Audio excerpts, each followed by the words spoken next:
किसान भाइयों, देश भर में रैलियों में, आंदोलनों में किसानों के द्वारा एक मांग की जाती है कि किसानों का ऋण माफ़ किया जाए। तो क्या आपको यह मालूम है कि किसानों पे कितना लोन है? चलिए आज हम आपको बताते हैं। वर्ष 1998 में किसान क्रेडिट कार्ड शुरू किया गया था। उसका उद्देश्य था कि साहूकारों और व्यापारियों से चंगुल से किसानों को बचाया जाए। तो क्या किसान बचे या उन पर लोन उसी तरह से लदे हुए हैं?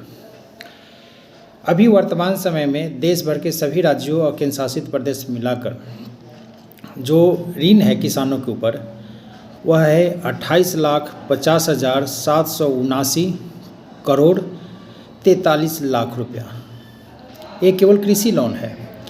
अगर इसके बाद हम कृषि लोन के अलावा अन्य चीज़ों पे जो लोन किसानों ने लिए हैं, जैसे मशीनरी पे खास करके, तो वह लोन है 15,91,700 कुछ करोड़ रुपया से ऊपर है।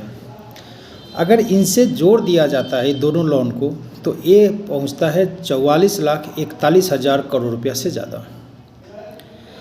अब ये सोचिए कि भारत की बजट का ये कितना है, लगभग 85%। भारत सरकार का एक वर्ष का बजट का 85% किसानों पे लोन है। सरकार का उद्देश्य था कि किसानों को साहूकारों से और व्यापारियों के चंगुल से बचाया जाए, लेकिन समस्या यह नहीं थी कि बचाया जाए। समस्या यह था कि किसानों के आय कैसे बढ़ाया जाए। समस्या ये थी कि लोन चुकाया कहाँ से जाएगा, उस पर बात नहीं किया गया, जिसके कारण लोन बढ़ते चला गया। अब आती क्या सरकार ने कभी लोन माफ़ किया है केंद्र सरकार ने? तो ऐसा 2 बार हुआ है।